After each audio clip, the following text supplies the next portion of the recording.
Assalamualaikum warahmatullahi wabarakatuh. Halo, selamat pagi pemirsa RCTV. Apa kabarnya Anda di hari ini? Dan Anda harus tetap bersemangat untuk kembali memulai aktivitas di hari ini. Walaupun ini pemirsa kota Cirebon dan sekitarnya di pagi hari ini diguyur hujan ya, dan mohon Anda untuk tetap waspada, tetap hati-hati saat Anda mengendarai roda 2 maupun roda 4, karena suasana jalan saat ini pemirsa di beberapa tempat ada ramai lancar, padat merayap, dan juga macet. Jangan lupa tetap mematuhi peraturan berlalu lintas. Jangan lupa pemirsa, dimohon Anda juga untuk tidak mengangkat ponsel saat ada yang ingin berkomunikasi dengan Anda. Dan jangan lupa pemirsa, kecelakaan berawal dari pelanggaran. Dan pemirsa, berita-berita apa saja yang disajikan baik di koran Juara, koran Radar Cirebon, dan koran politik terbesar di Jawa Barat, yaitu koran Rakyat Cirebon. Halaman demi halaman di kedua koran tersebut Anda harus baca agar tidak ketinggalan dan kehilangan informasi tentunya. Informasi dari sekeliling Anda, Ciayu, Majakuning, Jawa Barat, nasional bahkan internasional, semua juga disajikan secara lengkap dan menarik. Jemari Anda cukup mengklik Radar Cirebon Online atau radarcirebon.com. Pemirsa, di edisi pagi hari ini yang nanti kita akan diskusikan, kita akan obrolkan berkaitan dengan kegiatan keagamaan di Nur Sidik nih pemirsa. Kita tahu bahwa Nur Sidik sebuah pesantren boleh dibilang di pinggir kota Cirebon pemirsa, yang mengelola pendidikan, ada SMA, SMP, dan juga SD ya. Nah, nanti bagaimana kegiatan-kegiatan keagamaannya nih pemirsa, nanti kita akan bahas, kita akan bedah dengan sejumlah narasumber. Sebelum saya kenalkan, saya baca dulu berita dari halaman utama koran Radar Cirebon edisi hari ini pemirsa. Tindak pidana pencucian uang TPPU Sunjaya, para pejabat ke KPK lagi. Ini pemirsa, yang aktif maupun yang sudah pensiun bakal diperiksa di Jakarta. Itu pemirsa. Ajis bawa bantuan ke Cianjur, menjadi bantuan yang kelima, pastikan akan ada kiriman lagi. Itu pemirsa dari halaman utama koran Radar Cirebon hari ini. Hari ini fit and proper test. Kemudian namanya Siti Fatimah, pemberian Pakuwu, ya, bayi di Tanggul Sungai Sri Ganala dimakamkan di Pegagan Kidul. Ya, kemudian catatan dari Pak Dahlan Iskan di koran Radar Cirebon hari ini, Omnibus Law lagi, ya, itu catatan dari Pak Dahlan Iskan di koran Radar Cirebon edisi hari ini. Berikutnya ini pemirsa dari halaman Metropolis Kota Cirebon. Nah, ini pemirsa, penolakan Apindo nggak ngefek. Kemudian RPD Kota Cirebon selangkah lebih maju. Nah, penasaran tugas wartawan kunjungan ke Radar Cirebon ini pemirsa. Kemudian temuan ODH baru didominasi usia produktif. KTP hilang bisa cetak di Disdukcapil terdekat. Itu pemirsa dari halaman Metropolis Kota Cirebon. Berikutnya dari halaman Kabupaten Cirebon di koran Radar Cirebon edisi hari ini. Penyuluh pertanian minta kenaikan TPP, ya, tambahan penghasilan pegawai. Ini pemirsa. Kemudian Alwaslia siap bangun sinergitas dengan pemerintah Kabupaten Cirebon. Itu dari halaman Kabupaten Cirebon. Berikutnya dari halaman utama koran politik terbesar di Jawa Barat, yaitu koran Rakyat Cirebon pemirsa. Pemerintah kota bisa ambil alih Keraton Kasepuhan. 4 tokoh yang mengklaim sebagai Sultan Kasepuhan jika konflik internal tak segera selesai.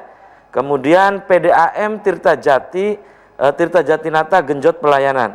Dishub galang dana peduli Cianjur, tak perlu dibawa di dompet, kini bisa pakai iktp digital. Itu pemirsa dari halaman utama koran Rakyat Cirebon edisi hari ini. Dan untuk Anda yang ingin berlangganan kedua koran tersebut, Anda bisa datang langsung ke Geraha Pena Radar Cirebon di Jalan Perjuangan nomor 9 Kota Cirebon. Di sebelah saya kenalkan dulu, ini pemirsa ada salah seorang staf pengajar ya di Nur Sidik Cirebon pemirsa, ada Ustadz Haji Abdul Kholik AMD SPD IGR. Selamat pagi Pak Ustadz. Assalamualaikum. Waalaikumsalam warahmatullahi wabarakatuh. Ya, lama nggak ketemu nih.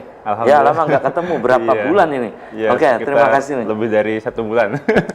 Ya, lebih ya Pak Abdul Khalik ya. Oke, terima kasih nih Pak Ustadz. Kemudian di sebelah Pak Ustadz juga ini pemirsa ada staf pengajar juga, ada Ustadz Didi Suhardi SPDI. Selamat pagi Ustadz. Assalamualaikum. Waalaikumsalam. Apa kabarnya Pak Ustadz? Alhamdulillah. Oke, terima kasih juga nih sudah pada menyempatkan hadir di Selamat Pagi Cirebon. Saya ke Pak Ustadz Kholik dulu nih. Pak Ustadz, ini tentang Nur Sidik. Nur Sidik ini yayasan pondok pesantren atau apa sih gitu? Iya.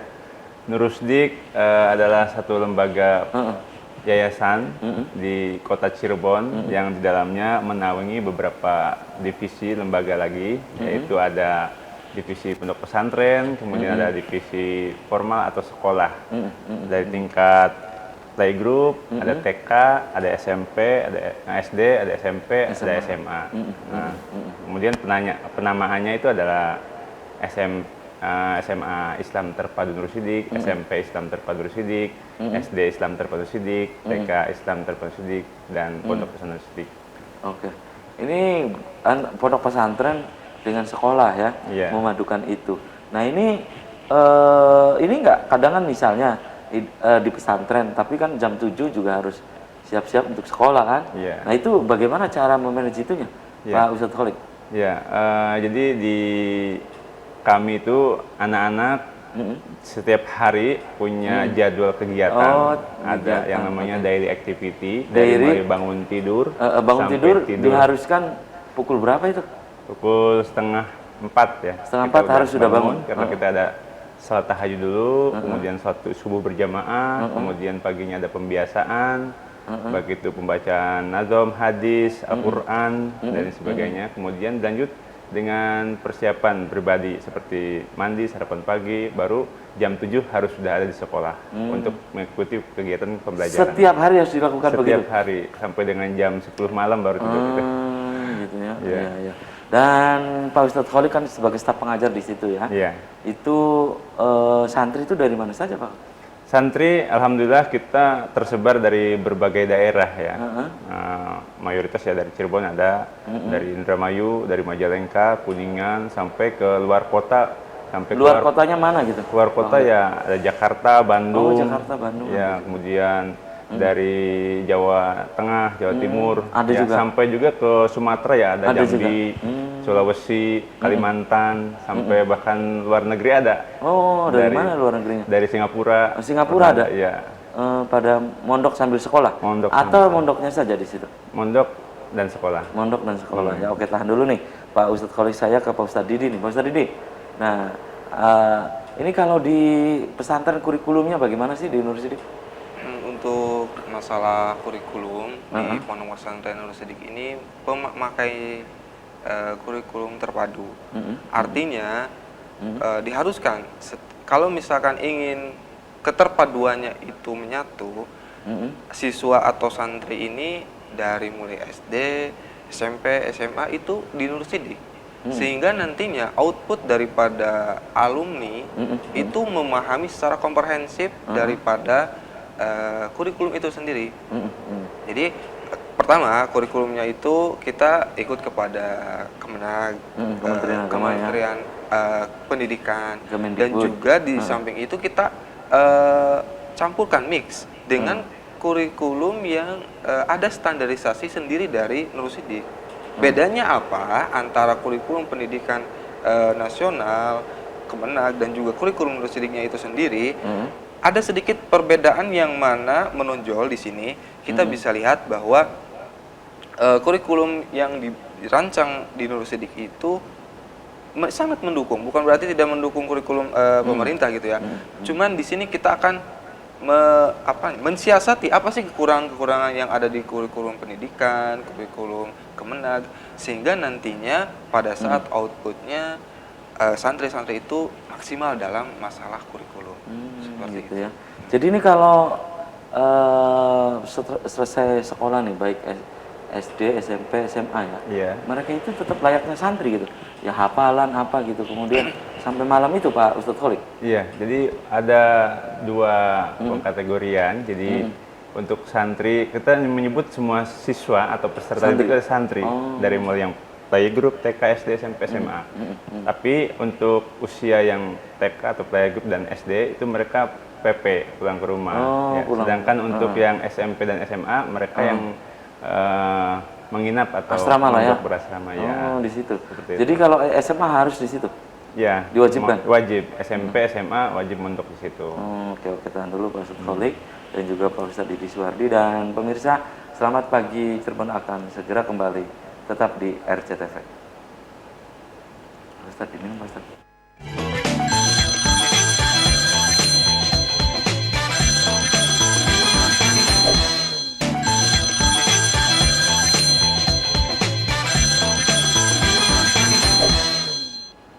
Ya, Anda masih di Selamat Pagi Cirebon pemirsa, dan saya kembali ke Ustadz Kholik. Nah, Ustadz Kholik, ini lulusan dari Nur Sidik, ini kemana gitu? Maksudnya, ya alumninya nih, apa ada yang di luar negeri atau di perguruan tinggi di dalam negeri saja, atau kemana nih Pak Kholik?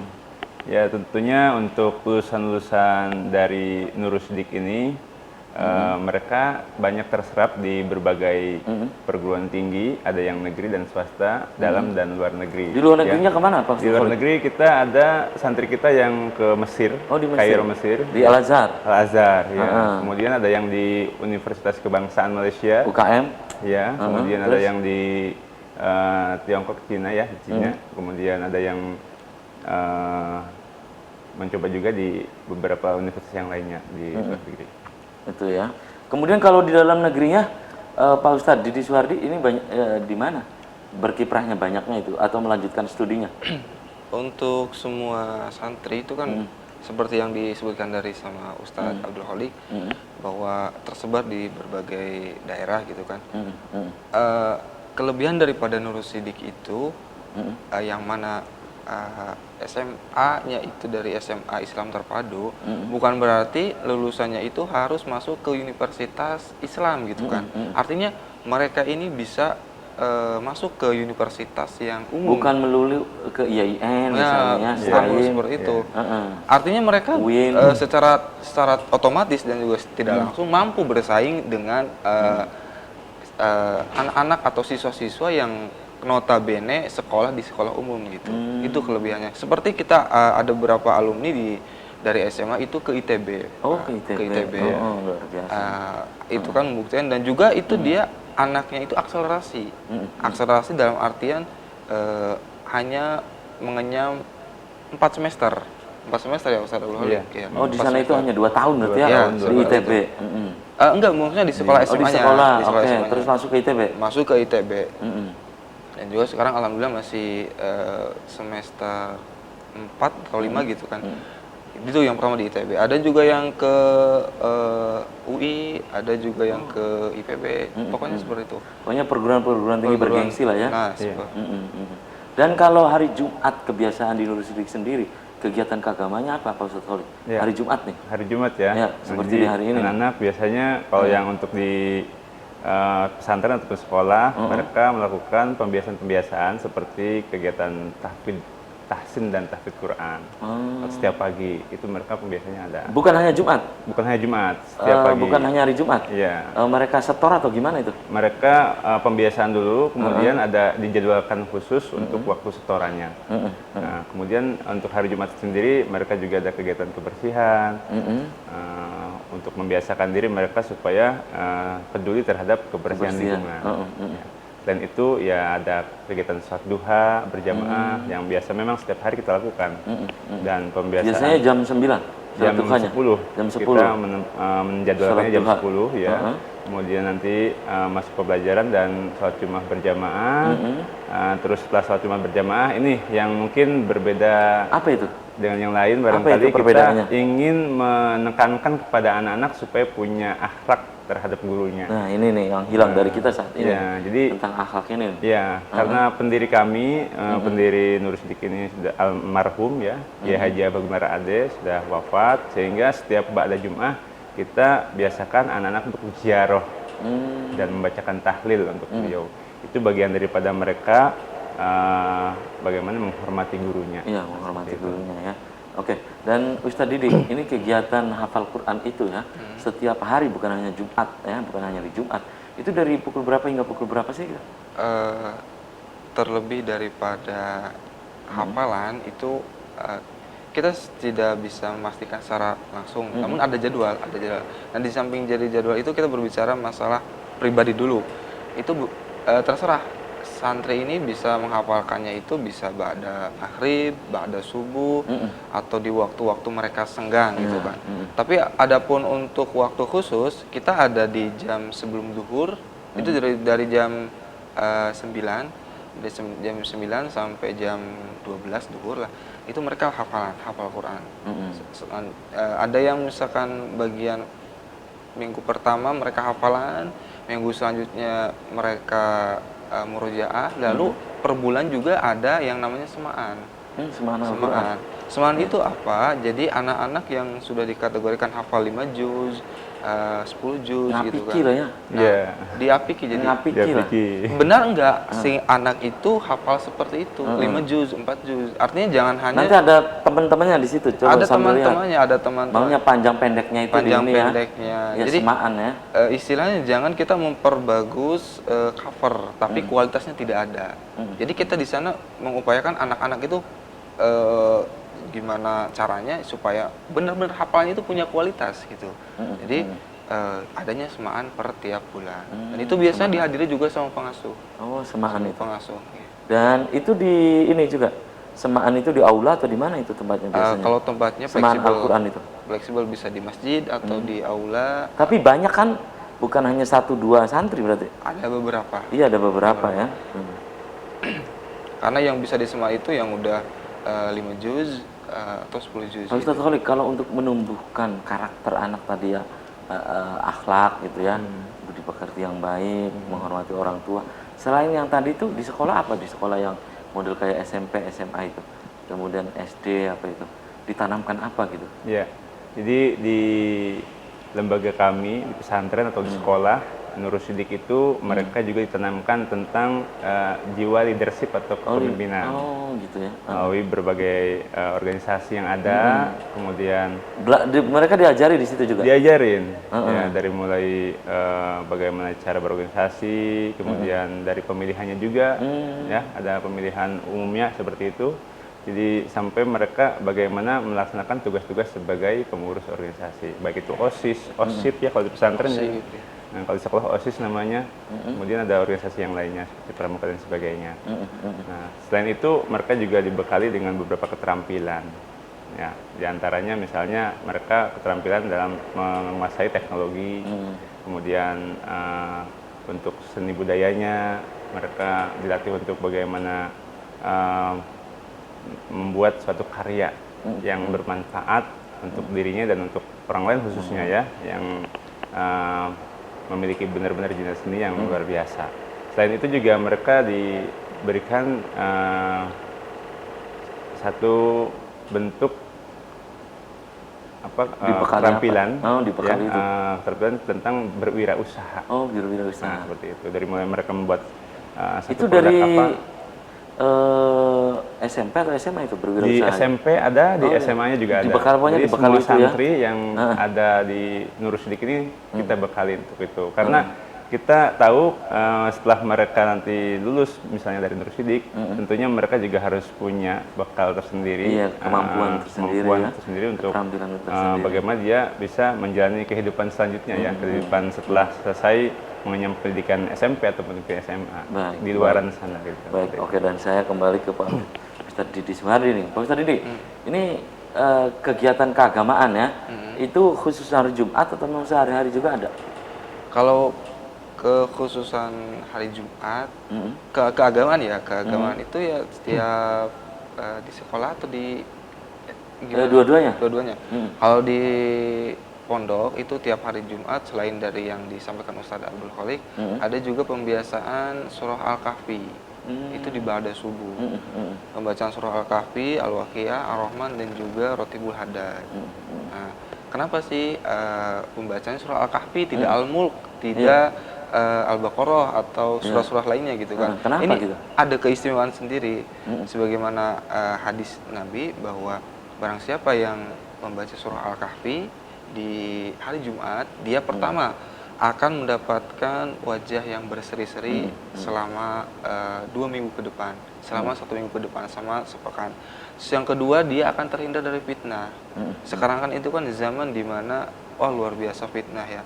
Bahkan ada ulama yang mengatakan bahwa zaman sekarang ini sudah masuk di era kiamat wusto. Bukan lagi sugro ya, wusto. Jadi hampir mendekati kubro. Nah, mudah-mudahan dengan kita adanya pembiasaan surah Al-Kahfi Itu diwajibkan, pokoknya santri-santri di Nur Sidik. wajib santri Nur Sidik. Jadi setiap ba'da subuh di hari Jumat mereka baca surah Al-Kahfi. Seperti itu. Gitu ya. Kalau usai Jumat, sholat Jumat? Usai sholat Jumat, anak-anak seperti yang tadi disampaikan Ustaz Haji Abdul bahwa anak-anak semuanya setelah menyelesaikan sholat Jumat mereka tahlil di makbaroh. Oke. Oke, tahan dulu Pak Ustadz Didi Suhardi dan juga Pak Ustadz Kholik. Dan pemirsa, selamat pagi, Cirebon akan segera kembali usai pariwara berikut ini.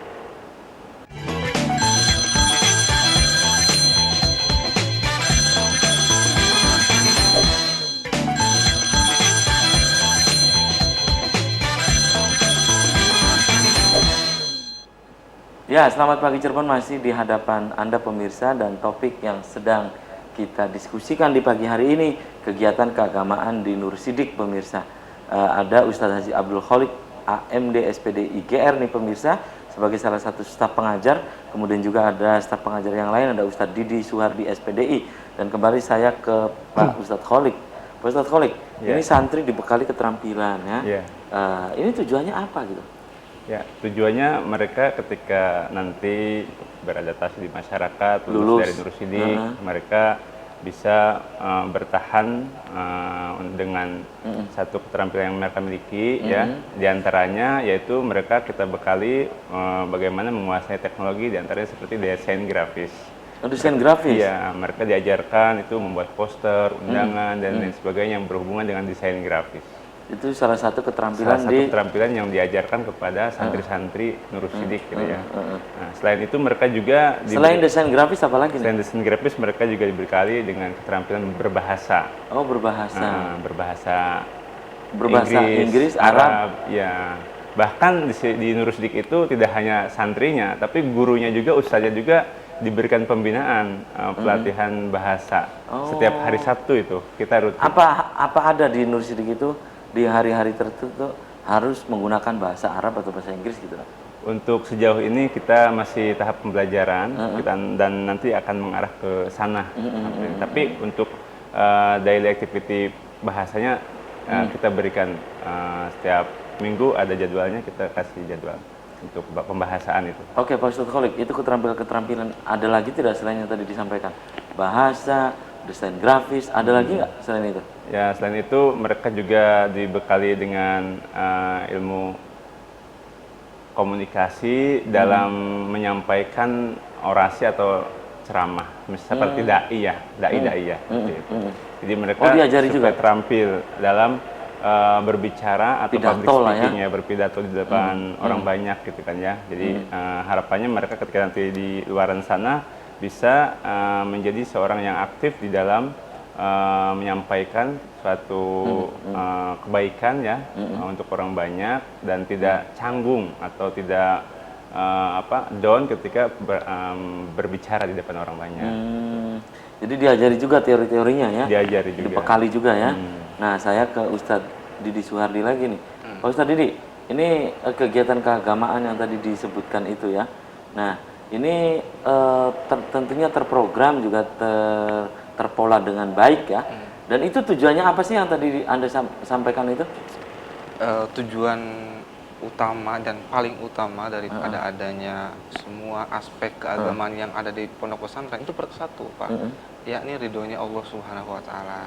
Diajari kitab kuning nggak di situ? Diajarin kitab kuning di pondok pesantren Nur Sidik itu kita mengkaji beberapa macam kitab. Yang pertama dari fan ilmu tauhid, ada Fathul Majid, ada Aqidatul Awam, dan seterusnya. Lalu dari hadis, bidang hadis juga kami mempelajari berbagai macam kitab kuning seperti Lubabul Hadis, syarahnya Tangkihul Qaul, juga hadis Arba'in. Dan untuk itu wajib Wajib. Jadi ada jenjang. Nanti jenjang SMP kelas 1 kitabnya ini, SMP kelas 2 ini, dan seterusnya. Berjenjang tentunya. Berjenjang. Jadi semua aspeknya dari akidah, tauhid, hadis, akhlak, dan juga fikih dikaji semua. Kami mereferensi sumbernya itu dari kitab-kitab kuning. Artinya anak-anak itu masih punya ta'aluk, ikatan dengan ulama-ulama yang luar biasa yang mengarang kitabnya seperti Imam Nawawi, Imam Fakhrur Razi, dan seterusnya. Pernahkah itu seluruh santri kemudian juga yang sekolah di Nur Sidik ini disatukan dalam sebuah acara apa gitu, acara yang cukup besar gitu? Pernahkah? Jadi semua dari SD, TK gitu. Iya. Dalam rangka sesuatu gitu. Pernah dalam acara maulid gitu ya, acara pengumpulan, acara maulid, anak-anak semuanya dikumpulkan. Isra Mi'raj banyak. Isra Mi'raj itu. Jadi kalau acara PHBI lah, peringatan Hari Besar Islam, biasanya ya anak-anak semuanya kumpul, lalu kita adakan pembicara itu, bisa memanggil dari luar ataupun pengasuh sendiri yang mengisinya, seperti itu. Oke, dan saya kembali ke Pak Ustadz Kholik nih. Pak Ustadz Kholik, ini yang menjadi brand atau keunggulan dari Nur Sidik terkait dengan keterampilan itu apa sih? Yang tadi disebutkan itu desain grafis atau bahasa atau apa sih yang banyak diminati juga? Ya, jadi untuk lembaga Nur Sidik ini yang menjadi fokus keunggulannya diantaranya itu adalah kita keterampilan dalam membaca dan menghafal Al-Quran itu yang pertama. Itu ya. Jadi termasuk sekolahnya sekolah tahfidz lah gitu ya. Pondoknya juga ada tahfidz seperti itu. Kemudian yang kedua menguasai kitab kuning, kemudian menguasai teknologinya tadi, desain grafisnya, kemudian berbahasanya, nah seperti itu. Dan yang paling utamanya adalah berakhlak. Gitu ya. Karena kita punya jargon namanya berakhlak, berilmu, dan beramal. Itu jargon kita. Oke, dan itu disesuaikan dengan kebutuhan juga adanya desain grafis itu? Ya, disesuaikan kebutuhan. Kebutuhan juga ya. Secara materi juga kan disesuaikan dengan level jenjangnya gitu kan. Ketika misalnya anak SMP belajarnya apa, SMA belajarnya apa gitu. Kemudian eskulnya apa saja sih di situ? Untuk eskul di Nur Sidik ini ada yang wajib kan pramuka ya. Nah, di samping itu kita ada silat, pencak silat, ya. Nah, kemudian ada paskibra, ya. Nah, kemudian ada seni budaya, yaitu seni hadroh, mereka juga belajar. Taekwondo, ya, silatnya. Itu eskulnya ya? Iya, seperti itu. Kemudian yang ini juga ada namanya eskul robotik. Apa itu? Eskul robotik bagaimana cara merancang membuat robot yang banyak diminati anak-anak kan sekarang itu adalah itu gitu ya. Itu. Oke, dan saya kembali ke Pak Ustadz Didi Suhardi nih ya. Ini kalau digelar misalnya ada orientasi santri atau ini ya apa penerimaan santri baru atau ya siswa baru. Santri baru dan siswa baru itu sama nggak? Orientasinya itu dikenalkan lingkungan Nur Sidik itu begini gitu. Ini ruangannya ini gitu. Iya. Secara umum sih setiap daripada santri baru kita kenalkan dulu. Jadi bagaimana ada momen masa di mana satu pekan atau beberapa hari kita fokus untuk pengenalan dari mulai sejarah, pengasuh, terus pendiri, siapa itu abah ade, kita kenalkan dengan penuh mendalam gitu, supaya anak-anak itu pertama sebelum dia belajar tentang berbagai ilmu, dia kenal dulu lingkungannya, kenal dulu Nur Sidiknya, yang mana setelah dia kenal pasti akan timbul rasa cinta, rasa memiliki. Nah dari itu kita berharap mereka itu menuntut ilmunya sungguh-sungguh seperti itu. Jadi untuk masalah orientasi pasti ada orientasi. Dari siswa siswa baru menuju nanti pas ketika dia masuk seperti itu. Pokoknya itu ya ada lah ya orientasi. Kalau untuk kayak semacam seminar begitu ada nggak, Pak Ustadz Didi?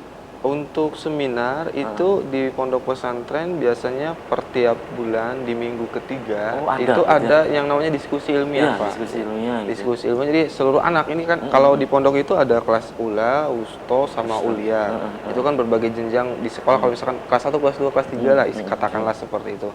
Itu semuanya kumpul di suatu auditorium atau aula gitu kan. Kita ada pemantiknya gitu.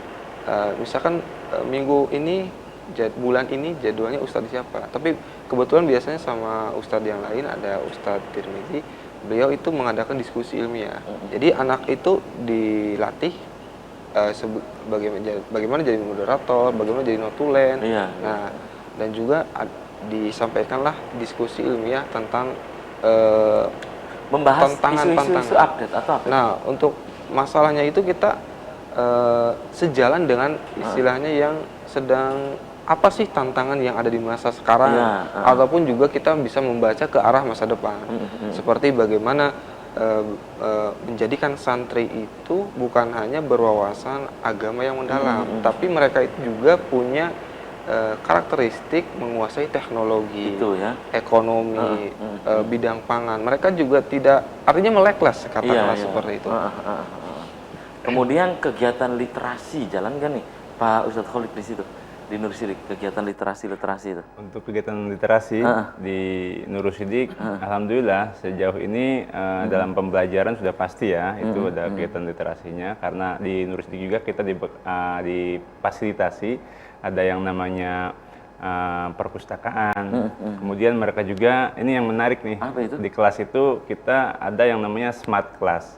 Jadi ada santri itu diberikan fasilitas yang namanya tablet Android. Jadi mereka bisa menggunakan tablet itu untuk banyak mencari referensi ya, yang bisa mereka cari di internet dan sebagainya ya, mengakses beberapa aplikasi yang dibutuhkan untuk pembelajaran. Oke, ya.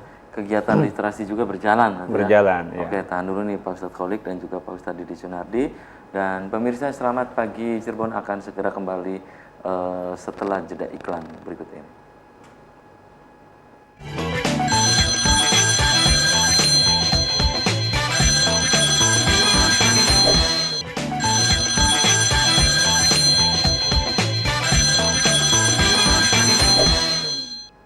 Terima kasih Anda masih di Selamat Pagi Cirebon pemirsa.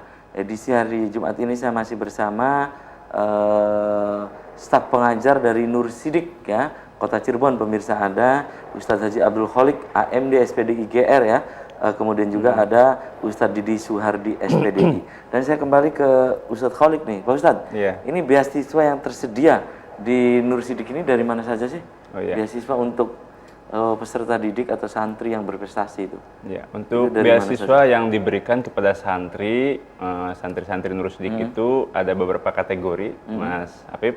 Yang pertama ada beasiswa tahfidz bagi santri yang mengikuti program tahfidz, dan ini diberikan secara full gratis.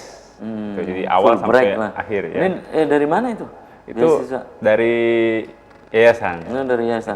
Terus ini misalnya SMA, kemudian dia hafal Quran, ada dapat beasiswa tahfidz gitu ya. Itu kemana gitu? Maksudnya perguruan tinggi mana mereka itu? Ya, mereka bisa diarahkan ke perguruan tinggi yang memang sesuai dengan minat, ya, minat dan bakatnya gitu kan ya. Tapi kalau kita lebih cenderung ke arah mereka itu menuju ke universitas-universitas yang memang Timur Tengah gitu kan ya, yang memang sesuai kualifikasi pendidikannya, karena kita kan pondok pesantren dan ini. Tapi tidak menutup kemungkinan juga mereka seperti yang disampaikan tadi ke universitas yang umum, seperti ada yang di kebangsaan, ada yang lewat itu ya, lewat beasiswa dari jalur tahfidz ya. Ya, tapi seperti itu. Kemudian selain beasiswa tahfidz juga ada beasiswa prestasi. Jadi mereka calon-calon santri yang ingin masuk ke Nur Sidik juga kita tawarkan dengan beasiswa prestasi. Jadi yang memiliki sederetan prestasi yang pernah diraih, baik itu yang akademik ataupun yang non akademik, mereka bisa cantumkan di situ untuk mengikuti kegiatan beasiswa prestasi ini. Selain itu juga ada beasiswa kurang mampu bagi mereka yang secara ekonomi Ya tidak mampu ya. Dan itu dibuktikan, kalau tidak mampu dibuktikan pernyataan dari desa atau kelurahan ya. Ya, surat keterangan. Oke, baik, tahan dulu nih Pak Ustadz Kholik, dan saya ke Pak Ustadz Didi Suwardi lagi nih. Ini tentang prestasi yang diraih oleh santri maupun siswa dari Nur Sidik. Banyak juga nih Pak Ustadz Didi Suwardi, banyak. Alhamdulillah untuk prestasi di Pondok Pesantren Nur Sidik itu cukup banyak ya Pak. Di antaranya itu kami pernah dari segi keagamaan kami pernah menjuarai lomba kaligrafi tingkat kabupaten yang diadakan di Kemenag. Terus kami juga pernah lomba olahraganya kita taekwondo, silat. Juga pernah juara lomba MC itu untuk dari segi umum. Dan untuk dari segi Islamik gitu ya, religiusnya, kami juga pernah ada santri yang sampai juara dai yang diadakan di salah satu TV nasional gitu kan. Dia itu juara 1 ya Ustadz. Finalis. Masuk finalis. Masuk final di salah satu TV nasional ya. TV nasional. Artinya mereka ini dari segi prestasi alhamdulillah punya tersendiri dari mereka itu. Yang juga kalau dari daerahnya alhamdulillah juga kaligrafi, setiap ada momen-momen perlombaan kami kirimkan, kami ikutkan. Itu untuk ini ya, jam terbang anak untuk juga jam ya. terbang anak juga. Oke, Pak Ustadz Kholik, dilengkapi apa yang tadi disampaikan oleh Pak Ustadz Didi Suwardi tentang prestasi itu. Ya, memang betul tadi yang sudah disampaikan oleh Ustadz Didi ya bahwa santri kami sudah banyak menoreh segudang prestasi yang diraih ya, baik itu tingkat lokal ya, tingkat provinsi, bahkan tingkat nasional kita sudah raih ya, dari mulai tadi kejuaraan dai, kejuaraan kalau karya bulan ilmiah. suci Ramadan tahun lalu itu sampai di provinsi itu juara apa itu? Untuk yang kemarin di bulan Ramadan itu jelang Lebaran itu, saya ingat itu. dai itu ya. Oh, dai itu, sampai dai. ke provinsi itu. Provinsi bahkan nasional itu. Oh, nasional itu. Nasional. Waktu itu di Aceh ya ini ya, pelaksanaan lombanya itu. Oh iya, tahun kemarin itu ya. Ya. Terus itu kan di prestasi olahraga juga banyak olahraga. Di prestasi olahraga banyak juga ya. Di kota itu kita banyak mendapatkan sederet prestasi juga ya. Baik itu trofinya dan apa namanya, kalung apa ini, kalau Medali. ini medali ya, itu banyak yang diraih oleh santri kami itu di berbagai cabang gitu ya. Itu dari cabang olahraga ya. Cabang olahraga. Tadi dari seni juga tadi dapat juga ya. Baik kaligrafi katanya ya. Iya. Kemudian harapan dari Ustadz Didi sendiri ke depan untuk Nur Sidik apa sih harapannya? Harapan yang paling utama dari saya mungkin untuk Pondok Pesantren Nur Sidik itu mencetak generasi yang mampu menjadi bagi dirinya sendiri, bermanfaat bagi dirinya sendiri. Terlebih dari itu dia mampu merubah dan juga memajukan bangsa ini, bangsa Indonesia. Itu lebih visioner gitu kan ya katakanlah. Tapi untuk lebih dekatnya dia mampu untuk dirinya sendirilah. Setidaknya dia itu dijadikan imam sholat tarawih bisa, disuruh mimpin tahlil bisa, disuruh itu kan ke masyarakat, ke ilmu masyarakat gitu kan, menjawab pertanyaan-pertanyaan atau permasalahan yang ada di masyarakat, yang mana anak itu bisa menjadi penengah, pemberi solusi bagi masyarakat. Itu ya. Jangan sebaliknya seperti itu. Oke. Dari Ustadz Kholik sendiri harapan ke Nur Sidik? Harapannya untuk santri Nur Sidik yang memang nanti akan menjadi bagian daripada masyarakat umum ya di luar sana, mereka sesuai dengan visi kami bahwa mereka itu ingin ketika lulus dari Nur Sidik menjadi sebagai pemimpin-pemimpin yang ahli di bidangnya. Tentunya dengan disertai dengan akhlakul karimah. Itu ya, lagi-lagi akhlak. Iya, lagi-lagi akhlak. Oke. Ya, itu lagi-lagi tentang akhlak pasti itu ya. Karena kenapa akhlak yang lebih didahulukan? Karena akhlak itu lebih utama ya sebelum ilmu gitu. Adab itu lebih diutamakan sebelum ilmu. Jadi kalau orang yang berakhlak itu sudah pasti berilmu. Tapi orang yang berilmu belum tentu berakhlak. Karena kalau kita lihat fenomena yang terjadi, banyak orang-orang yang pinter, tapi dengan kepintarannya itu bukan untuk kebaikan. Ya itu sebagian orang gitu kan ya. Tapi di sini makanya kita tekankan akhlak dulu sebelum berilmu gitu Itu kan. ya, Gitu. akhlak. Lagi-lagi akhlak, dan memang ini Pak Ustadz Didi juga keluhan dari orang tua itu kan banyak sekali bilang gini, tuh anak sekarang tuh dari sisi kesopanan, dari sisi yang lain, etika beda sekali dengan orang tua dulu gitu kan. Nah ini kemudian dibaca oleh Nur Sidik, ini adalah sebuah kebutuhan yang mendesak gitu ya, persoalan akhlak ini, dan sampai-sampai akhirnya menjadi sebuah motto dari Nur Sidik. Ya. Ini semua juga nih harus akhlaknya harus dipantulkan gitu. Iya. Akhlak itu yang utama. Al-akhlaku fawqal ilmu gitu. Di akhlak itu di atas segalanya. Harus di atas semuanya. Itu ya. Alasannya. Kemudian pertanyaan terakhir saya ke Pak Kholik nih ya. Pak Ustadz Kholik, bagaimana nih Nur Sidik di tengah persaingan saat ini kan? Untuk SMP, SMA, SD juga kan persaingannya ketat tuh. Betul. Dengan cara apa Nur Sidik agar tetap eksis, tetap bertahan gitu?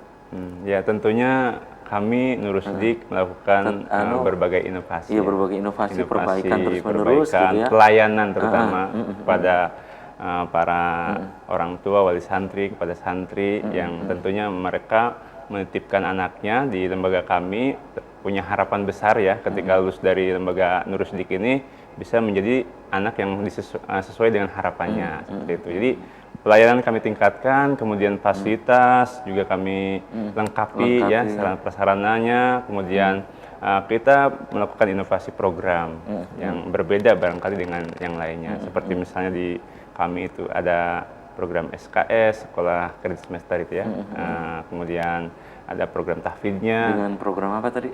Program akselerasi ya? Akselerasi, ya seperti itu. Kemudian program tahfidnya ya, program bahasanya. Jadi itu semua adalah bagian daripada rangkaian untuk bagaimana kita berinovasi dalam membuat program. Baik, baik, dan sayang sekali nih ya Pak Ustadz Kholik, Pak Ustadz Didi Suhardi, usai sudah kebersamaan di Selamat Pagi Cirebon edisi pagi ini. Nanti kita bisa dilanjut lain waktu dan kesempatan, tentu dengan tema yang berbeda. Pak Ustadz Didi, closing statement pesannya apa nih? Silakan untuk pemirsa di rumah berkaitan dengan kegiatan keagamaan di Nur Sidik. Silakan. Pemirsa di rumah yang dimanapun berada gitu kan. Alhamdulillah pada kesempatan kali ini saya bersama Ustadz Haji Abdul Kholik ada kesempatan bertemu dengan Pak Arif ya di Cirebon RCTV Cirebon Televisi gitu kan. Pesan yang bisa saya mungkin sampaikan kepada pemirsa semuanya, mari kita semuanya berjuang bersama gitu kan. Kami di sini Pondok Pesantren Nur Sidik di sini berupaya menjadikan outputnya itu mempunyai tadi akhlakul karimah yang tinggi, mempunyai wawasan beragama, teknologi dan seterusnya. Yang mana tujuan akhirnya itu agar supaya generasi penerus kita ini bisa mampu menjadikan Indonesia lebih baik, mampu menjadikan masyarakat yang ada di sekitar jauh lebih baik. Dengan apa? Dengan adanya salah satunya adanya lembaga pendidikan Yayasan Nur Sidik. Dan adapun misalkan pemirsa semuanya yang mendengar suara ini berminat untuk bisa bergabung bersama kami, bisa ikuti media sosial kami, ada di Instagramnya itu nama Instagramnya Pondok Pesantren _Nur Sidik, dan juga di TikTok, Twitter, dan juga websitenya itu www.nskjuara.co.id. Baik. Oke, silakan Pak Ustadz Kholik, closing statement singkat saja. Ya, terima kasih pemirsa di rumah dan yang dimanapun berada ya, untuk pemirsa yang ingin memiliki anak yang tentunya tidak hanya berprestasi dalam bidang akademis saja, tapi juga dalam akhlakul karimah, itu adalah bagian daripada dambaan kita semuanya. Silahkan titipkan anak-anak kita untuk belajar, menuntut ilmu di Pondok Pesantren Nur Sidik yang di dalamnya ada TK, SD, SMP, dan SMA-nya. Mudah-mudahan harapan kita bisa terwujud dengan menitipkan putra-putri kita di Nur Sidik. Nah, silahkan datang saja ke tempat kami, di kantor kami ada di Jalan Wiratama nomor 30 Tuparep Cirebon. Oke, terima kasih nih ya Pak Ustadz Kholik, Pak Ustadz Didi Suhardi sudah menyempatkan hadir di Selamat Pagi Cirebon. Sukses selalu untuk Nur Sidik. Amin, amin. Ya. Dan pemirsa, demikian Selamat Pagi Cirebon edisi pagi ini, semoga bermanfaat. Terima kasih atas perhatian dan kebersamaan Anda. Akhirnya saya, Afif Rifai dan kerabat kerja di pagi hari ini harus pamit undur diri. Sampai jumpa lagi besok. Wassalamualaikum warahmatullahi wabarakatuh. Waalaikumsalam warahmatullahi wabarakatuh.